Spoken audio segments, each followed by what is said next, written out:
Assalamualaikum teman-teman, kami dari kelompok 3 akan mempresentasikan jurnal penelitian yang berjudul Association Between the Managerial Ability and Long-Term Performance in Merger and Acquisitions yang ditulis oleh Adinda Ayu Jelita Putri dan Dia Hari Suryaningrum.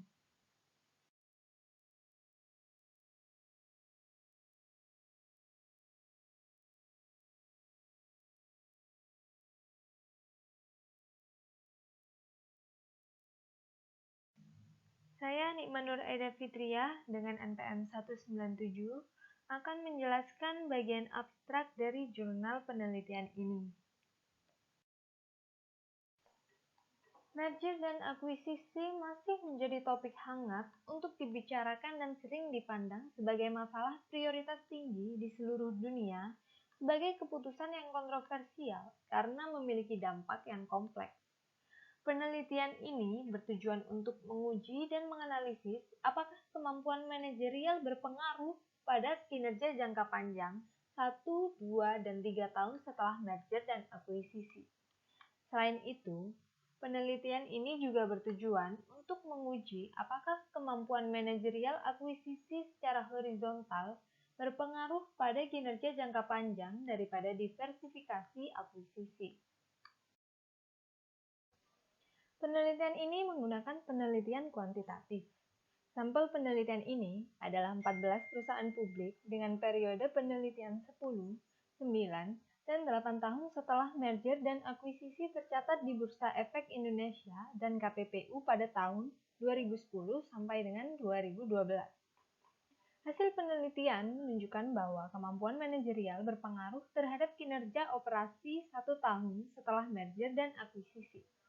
Hasil penelitian lainnya menunjukkan bahwa kemampuan manajerial tidak berpengaruh pada kinerja operasi jangka panjang 2 dan 3 tahun setelah merger dan akuisisi. Selain itu, kemampuan manajerial akuisisi secara horizontal tidak berpengaruh pada kinerja operasi jangka panjang 1, 2, dan 3 tahun setelah merger daripada akuisisi yang telah diversifikasi. Selanjutnya akan dijelaskan lebih lanjut oleh teman saya. Saya, Serina Natasha Agatha, dengan NPM 19013010187. Saya akan menjelaskan tentang pengantar dari jurnal ini. Merger dan akuisisi merupakan bentuk penggabungan usaha, baik membentuk usaha baru atau hanya memperoleh sejumlah saham. Jurnal ini mengkaji hubungan antara kemampuan manajerial, pengakuisisi, dan kinerja operasi jangka panjang dalam merger dan akuisisi secara horizontal. Menurut teori neoklasik, yang menjelaskan bahwa manfaat yang dihasilkan dari merger dan akuisisi dapat diperoleh dengan mudah jika perusahaan memiliki motivasi dalam merger dan akuisisi. Dan sebaliknya, jika tidak memiliki motivasi, merger dan akuisisi ini tidak memiliki pengaruh yang signifikan. Jurnal ini dijelaskan dengan berbagai hipotesis. Hipotesis ini disajikan dengan yang pertama, H1, kemampuan manajerial pihak pengakuisisi yang mempengaruhi. Yang pertama, kinerja operasi 1 tahun setelah merger dan akuisisi, kinerja operasi 2 tahun setelah merger dan akuisisi, kinerja operasi 3 tahun setelah merger dan akuisisi, dan kinerja jangka panjang operasi setelah merger dan akuisisi. Yang kedua, H2, kemampuan manajerial dalam akuisisi yang mempengaruhi operasi horizontal.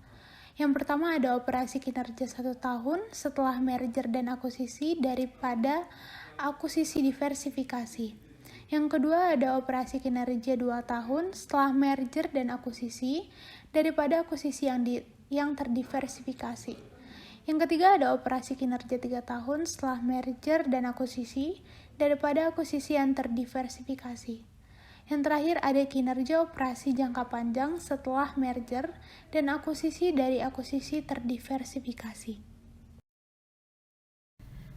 Sebelumnya, perkenalkan terlebih dahulu, nama saya Christine Maria Febrianti dengan NPM 204. Di sini, saya akan menjelaskan metode penelitian dari artikel Association between the Managerial Ability and Long-Term Performance in Mergers and Acquisitions. Metode penelitian. Penelitian ini menggunakan data kuantitatif. Dan menurut Sugiono, pada tahun 2016, metode penelitian kuantitatif dapat diartikan sebagai metode penelitian yang berlandaskan pada filsafat positif, digunakan untuk meneliti pada populasi atau sampel tertentu. Pengumpulan data menggunakan instrumen penelitian, analisis data bersifat kuantitatif atau statistik. Dan objek pada penelitian kali ini adalah kinerja operasi perusahaan jangka panjang setelah merger dan akuisisi yang terdapat pada laporan keuangan dan laporan tahunan perusahaan. Sedangkan untuk subjeknya sendiri adalah perusahaan publik yang melakukan merger dan akuisisi, keduanya dalam industri sejenis maupun lintas industri, dan terdaftar di KPPU dan di BEI pada tahun 2010 hingga 2019. Selanjutnya, dalam metode ini menggunakan teknik sampling, dan teknik sampling yang digunakan pada penelitian ini adalah metode purposive sampling, di mana purposive sampling sendiri adalah pemilihan sampel yang berdasarkan pada suatu karakteristik tertentu dalam suatu populasi yang memiliki hubungan dominan, sehingga dapat digunakan untuk mencapai tujuan penelitian. Nah, dengan kriteria yang sudah ditentukan sebelumnya, di antara lain, yang pertama, ada perusahaan publik yang melakukan merger dan akuisisi keduanya dalam industri sejenis maupun lintas industri yang terdaftar di KPPU dan di BEI pada tahun 2010 hingga 2019. Yang kedua, ada perusahaan yang menyediakan data sekunder mengenai laporan keuangan perusahaan dan laporan tahunan yang lengkap yang bisa didownload atau diakses di website official IDX pada masing-masing perusahaan di tahun 2010 hingga 2019. Dan yang terakhir adalah perusahaan menyajikan laporan keuangannya dalam mata uang rupiah.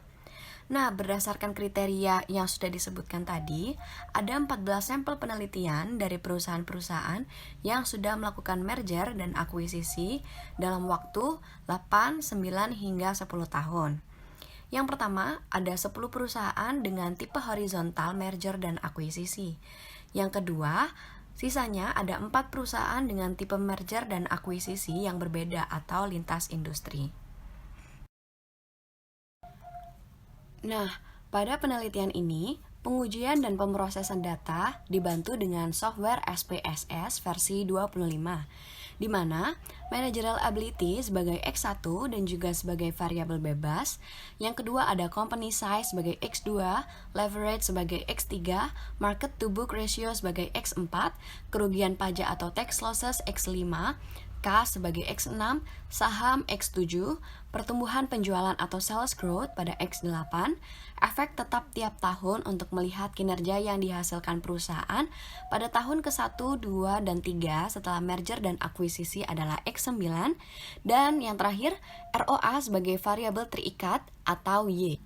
Menurut Demerigen et al. 2013, managerial ability diukur berdasarkan keefisienan manajer dalam memanage atau mengatur sumber daya perusahaan menjadi pendapatan. Di kasus ini, MA atau X1 sebagai variabel bebas diukur oleh pengukuran Cui dan Leng tahun 2020 yang mana bisa dihitung menggunakan rumus seperti berikut, di mana MA sama dengan sales dibagi COGS ditambah SG&A ditambah PPE ditambah ops list ditambah R&D ditambah goodwill dan ditambah others, di mana keterangan sebagai berikut, yaitu sales adalah penjualan atau pendapatan, COGS adalah HPP penjualan, SG&A adalah beban penjualan dan administrasi, PPE adalah net aset tetap atau aset tetap bersih, dan ops list adalah net sewa operasi atau sewa operasi bersih, R&D adalah modal inovatif, goodwill adalah goodwill, others adalah aset tidak berwujud lainnya. Selanjutnya, penelitian ini menggunakan model regresi linear OLS dan juga ada 2 persamaan regresi. Bisa dilihat sebagai berikut. Yang pertama ada simple regresi, di mana ROA sama dengan alpha ditambah beta MA.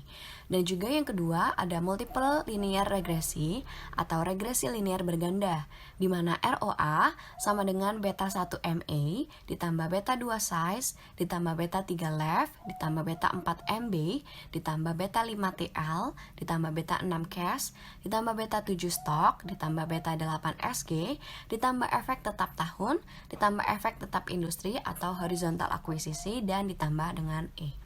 Nah, keterangannya bisa dilihat sebagai berikut, di mana ROA adalah laba bersih dibagi total aset dikali 100%.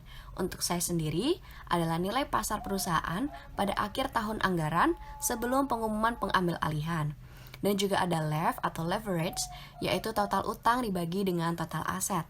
Dan juga ada MB atau market book, yaitu harga saham dibagi nilai buku per lembar. Dan juga ada TL atau tax losses, yaitu kerugian pajak. Dan ada SG, yaitu sales growth, yang bisa dihitung dengan penjualan periode ini dikurangi penjualan periode sebelumnya dibagi penjualan periode sebelumnya dikali 100%. Penelitian ini juga menggunakan 3 tes uji, di mana yang pertama ada tes F, tes T, dan juga tes C-square. Nah, ada poin di mana H1A hingga H1D menggunakan uji F dan uji T. Dan juga poin H2A hingga H2D menggunakan uji C-square. Nah, H1A hingga H1D dan juga H2A hingga H2D bisa dilihat di slide sebelumnya. Nah, di sini saya akan menjelaskan tentang tes F. Menurut Ghazali, uji F digunakan untuk menunjukkan apakah semua variabel independen yang dimasukkan dalam model memiliki pengaruh secara bersama-sama atau simultan terhadap variabel dependen dengan tingkat signifikansi 5% atau 0,05. Dan ada tes T, dan juga menurut Ghazali, uji statistik T pada dasarnya menunjukkan seberapa jauh pengaruh satu variabel independen secara individual dalam menerangkan variabel dependen dengan tingkat yang sama signifikansinya sebesar 5% atau 0,05. Dan yang terakhir ada tes C-square. Menurut Sugiono, uji C-square merupakan teknik statistik yang pada umumnya digunakan untuk menguji sebuah hipotesis jika variabelnya mengandung 2 atau lebih grup yang mana datanya mutlak. Selanjutnya, untuk menentukan hubungan di antara managerial ability dalam akuisisi horizontal dengan pelaksanaan operasi jangka panjang pada tahun ke-1, 2, dan 3 setelah merger dan akuisisi, berikut adalah kriteria dan tingkat signifikan pada 0,05 atau 5% yang ditentukan sebagai berikut. Yang pertama, jika P kurang dari 0,05, maka H0 ditolak, yang berarti ada hubungan antara managerial ability pada akuisisi horizontal dengan pelaksanaan operasi jangka panjang tahun ke-1, 2, dan 3 setelah merger dan akuisisi dibanding dengan akuisisi yang beragam atau terdiversifikasi. Lalu selanjutnya, jika P lebih dari 0,05, maka H0 diterima, yang berarti tidak ada hubungan antara managerial ability pada akuisisi horizontal dengan pelaksanaan operasi jangka panjang tahun ke-1, 2, dan 3 setelah merger dan akuisisi dibanding dengan akuisisi yang beragam atau terdiversifikasi. Selanjutnya akan dilanjutkan oleh teman saya. Selanjutnya, yaitu akan saya lanjutkan. Perkenalkan, nama saya Rani Alivia Imawan, NPM 19013010212. Ini adalah statistik deskriptif untuk masing-masing variabel yang terdiri dari nilai minimum, nilai maksimum rata-rata, dan standar deviasi. Berdasarkan tabel 2, diperoleh informasi bahwa kemampuan manajerial atau disebut juga dengan X1 sebagai variabel bebas ini memiliki nilai minimum 0,1753, sedangkan nilai maksimum adalah 1,166, dan nilai rata-rata kemampuan manajerial adalah 0,7921 dengan standar deviasi 0,2706. Selain itu, tabel 2 juga menyajikan hasil statistik variabel kontrol yang terdiri dari ukuran perusahaan, leverage, market to book ratio, rugi pajak, kas, saham, pertumbuhan penjualan, dan jenis industri yang diproksikan secara horizontal akuisisi. Lalu selanjutnya yaitu ada ukuran perusahaan atau disebut juga dengan X2 memiliki nilai minimum 28,5827 dan nilai maksimum 32,1190. Dan sedangkan rata-rata ukuran perusahaan X2 adalah 29,8203 dengan standar defisiasi 1,1804. Lalu selanjutnya yaitu ada leverage atau disebut dengan X3 yaitu memiliki nilai minimum 0,2125 dan nilai maksimum 0,9125. Sedangkan nilai rata-rata leverage adalah 0,5158 dengan standar defisiasi sebesar 0,1822. Lalu selanjutnya ada rasio pasar terhadap buku atau disebut juga dengan X4 memiliki nilai minimum 0,0131 dengan nilai maksimum 0,7201 dan sedangkan rata-rata market to book rasio adalah 0,2392 dengan standar defisiasi 0,2498. Lalu selanjutnya yaitu ada rugi pajak atau disebut juga dengan X5 yang memiliki nilai minimum 0,000 dan nilai maksimum 0,6145. Jumlah rata-rata rugi pajak itu adalah 0,1135 dengan standar defisiasi 0,1800. Dan selanjutnya yaitu ada pertumbuhan penjualan atau disebut juga dengan X8 memiliki nilai minimum 0,0059 dan nilai maksimum 0,8971. Sedangkan nilai rata-rata pertumbuhan penjualan atau disebut juga dengan S8 adalah 0,2336 dengan standar defisiasi 0,2345. Dalam penelitian ini terdapat 3 variabel kontrol yang diproksikan dengan variabel dummy yaitu kas, saham, dan akuisisi horizontal. Nah, masing-masing variabel ini tersebut memiliki nilai minimum 0 dan nilai maksimum 1. Nah, di sini juga menyajikan hasil statistik variabel dependen yaitu kinerja operasi yang diproksikan dengan ROA atau disebut dengan Y dengan variabel kontrol tahun efek tahap 1, 2, dan 3 tahun setelah merger dan akuisisi. Di sini ada ROA 1 memiliki nilai minimum min 0,2697 dan nilai maksimum 0,1741 dan sedangkan nilai rata-rata ROA 1 adalah 0,0515 dengan standar defisiasi 0,1036.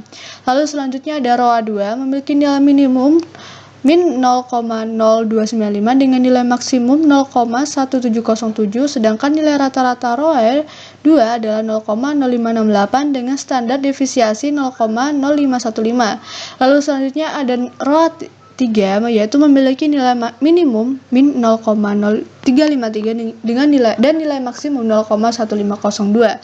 Dan sedangkan jumlah rata-rata ROA 3 adalah 0,0423 dengan standar defisiasi 0,0446. Nah, juga ini ada di dalam tabel ini juga menyajikan hasil statistik kinerja operasi jangka panjang yang diukur dengan return on assets atau disebut dengan ROA yang memiliki nilai minimum min 0,2697 dan nilai maksimum 0,3099 dan sedangkan jumlah rata-rata ROA adalah 0,0495 dengan standar defisiasi 0,036. Vites berdasarkan ini pada tabel 3 ini telah disajikan di bawah ini dapat diperoleh informasi terkait hasil masing-masing uji regresi penelitian. Nah, berdasarkan tabel 3 dapat diketahui bahwa hasil uji F pada regresi sederhana dengan variabel kontrol ROA 1 dapat diketahui nilai signifikan 0,013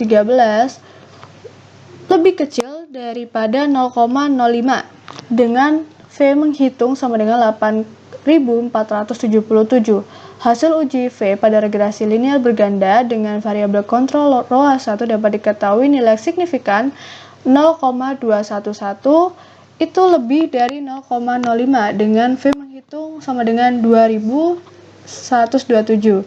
Nah, sehingga dapat disimpulkan bahwa pada regresi sederhana kemampuan manajerial berpengaruh terhadap kinerja operasi 1 tahun setelah merger dan akuisisi. Namun jika diuji dengan regresi linear berganda, maka kemampuan manajerial, ukuran perusahaan, leverage, market to book rasio, rugi pajak, saham, pertumbuhan penjualan, dan akuisisi horizontal itu tidak berpengaruh terhadap kinerja operasi 1 tahun setelah merger dan akuisisi. Lalu selanjutnya yaitu ada hasil uji IV pada regresi sederhana dengan variabel kontrol ROA2. Dapat diketahui nilai signifikansinya adalah 0,892 yaitu lebih besar daripada 0,05 dengan V menghitung sama dengan 0,019. Hasil uji V pada regresi linear berganda dengan variabel kontrol ROA2 dapat diketahui dengan nilai signifikan 0,608 itu lebih dari 0,05 dengan V menghitung yaitu 0,838. Bisa menyimpulkan, meskipun dalam mengujian sederhana atau linear berganda, setiap regresi yang memiliki nilai lebih besar daripada 0,05 itu regresi penting yang berarti kemampuan manajerial, ukuran perusahaan, leverage, market to book rasio, rugi pajak, saham, pertumbuhan penjualan, dan akuisisi horizontal itu tidak berpengaruh pada kinerja operasi 2 tahun setelah merger dan akuisisi. Lalu selanjutnya ada ROA 3 yang dapat diketahui nilai signifikannya 0,936 yaitu lebih besar 0,05 dengan F menghitung ya sama dengan 0,007. Dan hasil uji V pada regresi linear berganda dengan variabel kontrol ROA 3 itu dapat diketahui nilai signifikansinya yaitu 0,813 itu lebih dari 0,05 dengan V menghitung yaitu 0,507. Jadi dalam hal ini juga berarti tidak berpengaruh pada kinerja operasi 3 tahun setelah merger dan akuisisi. Lalu selanjutnya, dan selain itu pada tabel ini juga menyajikan hasil uji V yang pada regresi sederhana dan linear berganda regresi dengan variabel terikat, yaitu operasi jangka panjang kinerja yang diproksikan dengan return on assets atau disebut dengan ROA. Nah, hasil uji V pada regresi sederhana dengan variabel dependent ROA dapat diketahui nilai signifikansinya yaitu 0,809 yaitu lebih dari 0,05 dengan V menghitung sama dengan 0,061. Hasil uji V pada regresi linear berganda dengan variabel dependent ROA dapat diketahui nilai signifikansinya adalah 0,962 itu lebih dari 0,65 dengan V menghitung menyimpulkan sama dengan 0,243.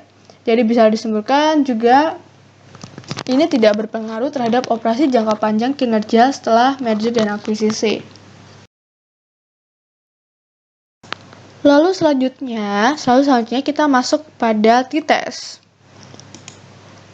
Hasil uji T atau uji parsial dari masing-masing model regresi penelitian adalah sebagai berikut. Nah, di sini ada tabel 4. Nah, berdasarkan pada tabel 4 ini dapat diperoleh informasi terkait hasil uji T pada regresi sederhana dan regresi linear berganda dengan variabel kontrol ROA 1 tahun setelah merger dan akuisisi pada regresi sederhana. Nilai signifikan kemampuan manajerial X1 adalah 0,013 yang lebih kecil dari tingkat signifikansinya 0,05 dengan nilai T menghitung 2009 912 pada regresi linear berganda, sedangkan nilai signifikans kemampuan manajerial sebesar 0,118 lebih besar dari taraf signifikan 0,05 dengan nilai T menghitung 1,885. Lalu selanjutnya ada nilai signifikansi ukuran perusahaan sebesar 0,610 lebih besar dari tingkat signifikansi 0,05 dengan nilai T menghitung yaitu 0,543. Lalu selanjutnya ada nilai signifikansi dari leverage adalah 0,368 lebih besar dari taraf signifikansi 0,05 nilai T menghitung sama dengan min 0,990. Lalu selanjutnya ada nilai pasar yang signifikansi untuk dipesan rasio adalah 0,696 lebih besar dari taraf signifikan 0,05 dengan nilai T menghitung 0,412. Lalu selanjutnya ada nilai signifikansi rugi pajak itu lebih besar 0,697 dari signifikan tarif 0,05 dengan nilai terhitung dan menghitung min 0,413.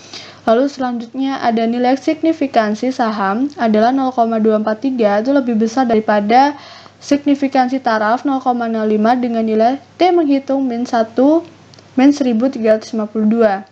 Lalu selanjutnya ada nilai signifikan dari pertumbuhan penjualan adalah 0,518, lebih besar dari signifikan taraf 0,05 dengan nilai T menghitung 0,695.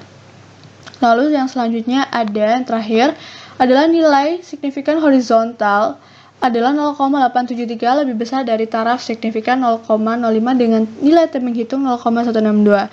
Hasil ini menunjukkan bahwa H12 itu diterima dan dapat disimpulkan bahwa kemampuan manajerial itu berpengaruh kinerja operasi 1 tahun setelah merger dan akuisisi. Namun ukuran perusahaan, nilai leverage, market to book, rugi pajak, jenis transaksi, dan jenis industri dalam merger, dalam akuisisi, dalam penelitian ini tidak mempengaruhi kinerja operasi 1 tahun setelah merger dan akuisisi.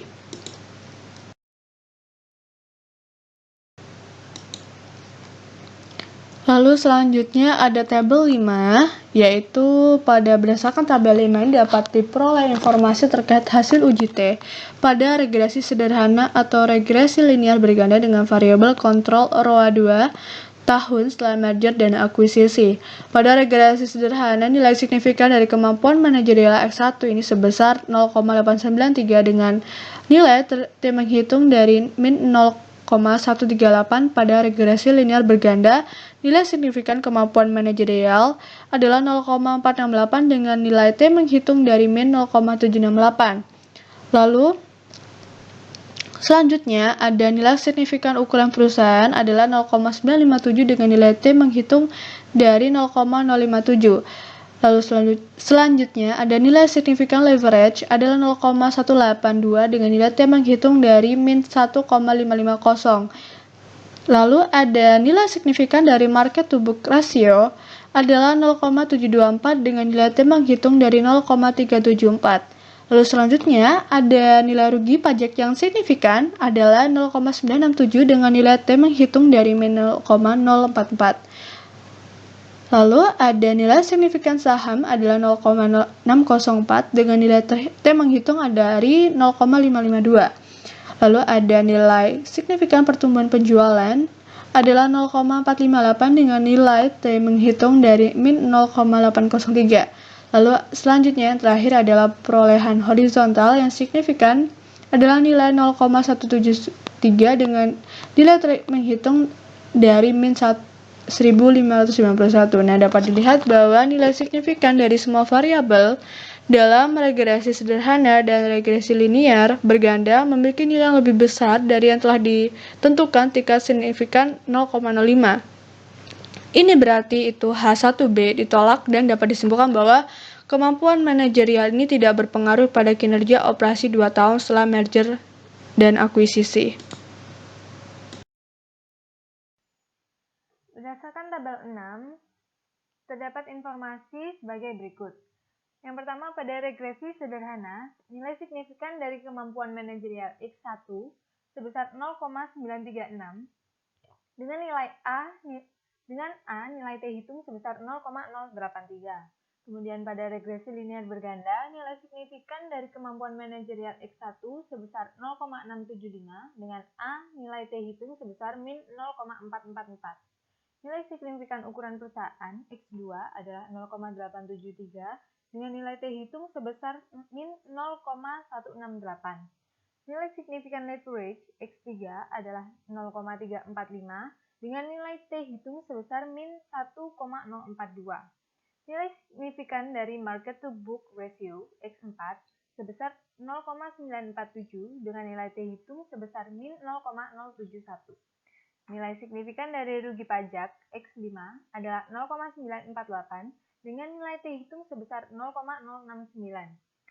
Nilai signifikan saham X7 sebesar 0,671 dengan nilai T hitung sebesar 0,451. Nilai signifikan pertumbuhan penjualan X8 adalah 0,688 dengan nilai T hitung sebesar min 0,425. Yang terakhir, nilai signifikan dari akuisisi horizontal X9 sebesar 0,267 dengan nilai T hitung sebesar min 1,249. Nah, dapat dilihat bahwa nilai signifikan dari semua variabel dalam regresi sederhana dan regresi linier berganda memiliki nilai lebih besar dari yang telah ditentukan tingkat signifikasinya, yaitu 0,0,5. Ini berarti bahwa H1C ditolak dan bisa disimpulkan bahwa kemampuan manajerial tidak berpengaruh pada kinerja operasi 3 tahun setelah merger dan akuisisi. Selain itu, pada tabel 7 ditunjukkan hasil t-test pada regresi sederhana atau regresi linier berganda dengan variabel dependent ROA tahun setelah merger dan akuisisi sebagai berikut. Pada regresi sederhana, nilai signifikan dari kemampuan manajerial X1 sebesar 0,809 dengan A nilai T hitung sebesar min 0,248. Pada regresi linier berganda, nilai signifikan kemampuan manajerial X1 sebesar 0,722 dengan A nilai T hitung sebesar min 0,377. Nilai signifikan ukuran perusahaan X2 adalah 0,723 dengan nilai T hitung sebesar min 0,375. Nilai signifikan leverage X3 adalah 0,570 dengan nilai T hitung sebesar min 0,607. Nilai signifikan dari market to book ratio X4 sebesar 0,972 dengan nilai T hitung sebesar 0,036. Nilai signifikan dari rugi pajak X5 adalah 0,912 dengan nilai T hitung sebesar min 0,116. Nilai signifikan saham X7 adalah 0,432 dengan nilai T hitung sebesar 0,853. Nilai signifikan pertumbuhan penjualan X8 adalah 0,362 dengan nilai T hitung sebesar min 1,002. Nilai signifikan dari akuisisi horizontal X9 sebesar 0,411 dengan nilai T hitung sebesar min 0,896. Dapat dilihat bahwa nilai signifikan dari semua variabel dalam regresi sederhana dan regresi linier berganda memiliki nilai lebih besar dari yang telah ditentukan tingkat signifikasinya, yaitu 0,05. Ini berarti bahwa H1D ditolak dan dapat disimpulkan bahwa kemampuan manajerial tidak berpengaruh pada kinerja jangka panjang. Selanjutnya akan dilanjutkan oleh rekan saya. Perkenalkan, nama saya Adelia Tabita Sapa Marcella, NPM 190130917. Di sini saya akan menjelaskan tentang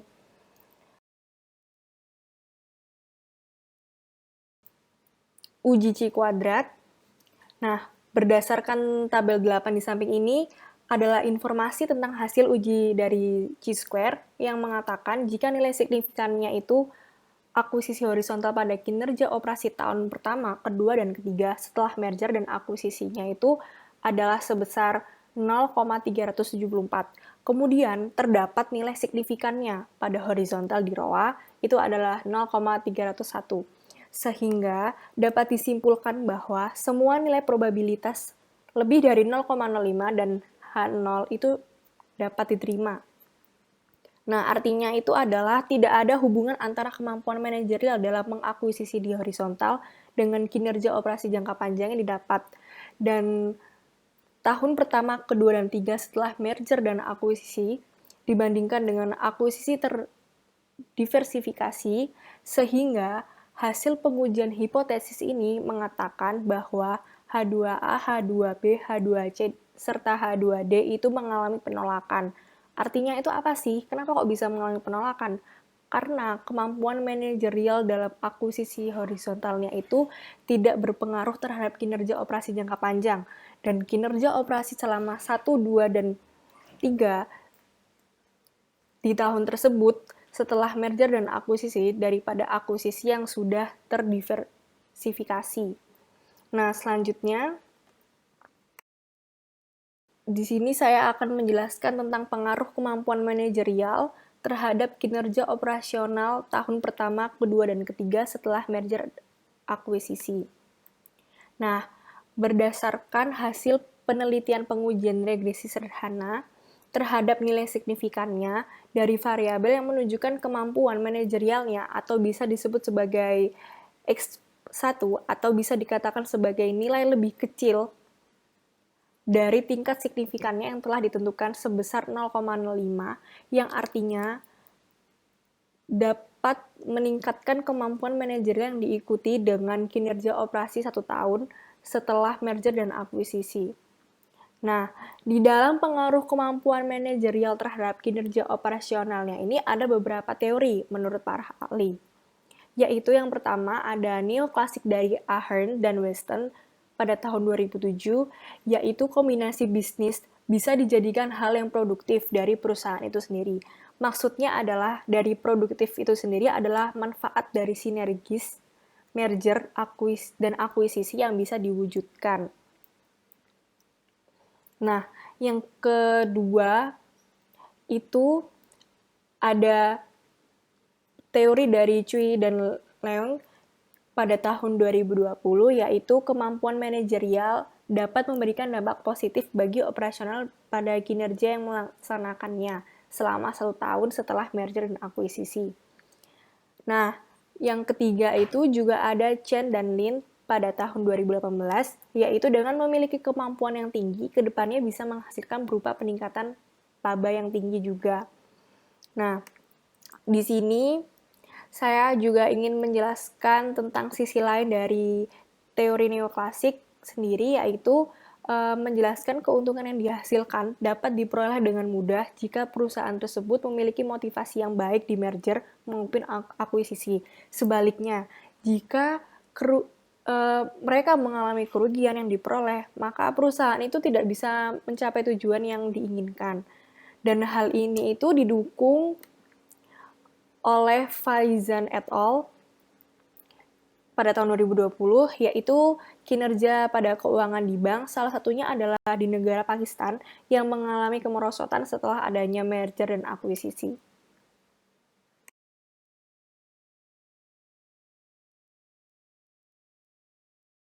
Perkenalkan, nama saya Rusdi Halim Wibawa Jati, NPM 190130100254.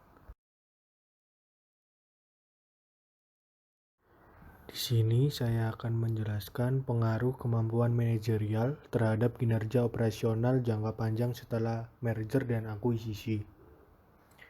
Berdasarkan hasil pengujian masing-masing regresi dapat diketahui bahwa nilai signifikansi kemampuan manajerial X1, ukuran perusahaan X2, leverage X3, market to book ratio X4, rugi pajak X5, saham X7, pertumbuhan penjualan X8, dan akuisisi horizontal X9 terhadap kinerja operasi jangka panjang ROE lebih besar dari tingkat signifikan yang telah ditentukan sebesar 0,05. Hasil penelitian tersebut menunjukkan bahwa kemampuan manajerial tidak berpengaruh terhadap operasi jangka panjang kinerja setelah merger dan akuisisi. Hasil penelitian ini tidak mendukung hasil penelitian yang dilakukan oleh Cui dan Leung 2020 bahwa kemampuan manajerial berpengaruh positif terhadap kinerja operasi jangka panjang setelah merger dan akuisisi. Lalu berlawanan dengan teori neoklasik, bagaimanapun dalam teori Keigenan, menurut Jensen dan William 1976 menjelaskan hubungan antara pemegang saham atau pemilik dan agen sebagai manajer yang saling bertentangan. Hubungan ini terjadi karena faktor-faktor seperti informasi simetris yang dimiliki oleh masing-masing pihak serta risiko yang terkait dengan hasil yang kecil, lalu didukung oleh hasil penelitian yang dilakukan oleh Wibowo dan Hamdani 2020 bahwa aksi korporasi merger dan akuisisi tidak berpengaruh positif terhadap penciptaan nilai dan kinerja perusahaan. Artinya, sinergi tindakan merger dan akuisisi yang bersumber dari keputusan manajer belum mampu meningkatkan nilai dan kinerja perusahaan, baik dalam jangka pendek maupun dalam jangka panjang. Lalu selanjutnya, pengaruh kemampuan manajerial dalam akuisisi horizontal terhadap kinerja operasional 1, 2, dan 3 tahun setelah merger dan akuisisi daripada akuisisi diversifikasi. Yang pertama, berdasarkan uji Chi-square, menunjukkan bahwa nilai signifikansi akuisisi horizontal terhadap kinerja operasi 1, 2, dan 3 tahun setelah merger dan akuisisi lebih besar dari tingkat signifikan 0,05. Hasil penelitian tersebut menunjukkan bahwa kemampuan manajer secara horizontal akuisisi tidak mempengaruhi kinerja operasi 1, 2, dan 3 tahun setelah merger dan akuisisi daripada akuisisi yang terdiversifikasi. Lalu, yang kedua, hasil penelitian ini bertentangan dengan hasil penelitian yang dilakukan oleh Choi and Long 2020 bahwa terdapat pengaruh positif kemampuan manajerial terhadap kinerja jangka panjang pasca akuisisi yang akan lebih diucapkan dalam akuisisi horizontal daripada akuisisi terdiversifikasi. Lalu yang ketiga, Dharma Setia dan Sulaiman 2009. Namun dalam teori redistribusi menurut Dharma Setia dan Sulaiman menjelaskan teori dibalik terjadinya penggabungan usaha. Salah satunya yaitu melakukan M&A lintas industri agar perusahaan dapat lebih mudah menjaga stabilitas pendapatannya, mendukung kegiatan usaha dan operasional perusahaan untuk mengamankan posisi kompetitif dan dapat meningkatkan efisiensi perusahaan. Lalu, yang selanjutnya, pengaruh kemampuan manajerial dalam akuisisi horizontal pada kinerja operasi jangka panjang setelah merger dan akuisisi daripada akuisisi diversifikasi. Yang pertama, berdasarkan hasil uji Chi-square menunjukkan bahwa nilai signifikan akuisisi horizontal terhadap kinerja operasi jangka panjang setelah merger dan akuisisi lebih dari 0,05 dengan tingkat signifikansi yang telah ditentukan. Hasil penelitian tersebut menunjukkan bahwa kemampuan manajerial dalam akuisisi horizontal tidak mempengaruhi kinerja operasi jangka panjang setelah merger dan akuisisi dibandingkan dengan diversifikasi akuisisi. Lalu yang kedua ada Choi and Long. Hasil penelitian ini tidak mendukung hasil riset yang dilakukan oleh Choi and Long bahwa kemampuan manajerial secara horizontal akuisisi memiliki efek positif pada kinerja operasi jangka panjang setelah merger dan akuisisi. Menurut Choi and Long, dalam industri yang sama atau serupa, manajer tidak perlu mempelajari pengetahuan industri baru sehingga akuisisi horizontal melibatkan biaya yang lebih sedikit daripada akuisisi horizontal. Lalu, teori redistribusi Dharma Setia dan Sulaiman. Namun dalam teori redistribusi menjelaskan perusahaan yang melakukan merger dan akuisisi lintas industri memiliki motivasi untuk memudahkan perusahaan dalam menjaga stabilitas pendapatannya, mendukung kegiatan bisnis dan operasional perusahaan untuk mengamankan posisi kompetitif dan meningkatkan efisiensi perusahaannya.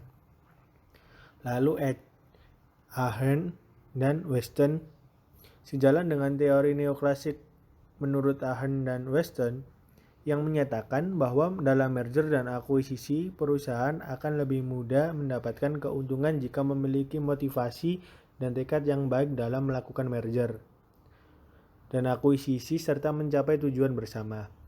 Jadi, jika suatu perusahaan ingin melakukan merger lintas industri dan akuisisi karena memiliki beberapa motivasi, salah satunya adalah memperkuat pangsa pasarnya, maka pencapaian tujuan perusahaan akan lebih mudah dicapai.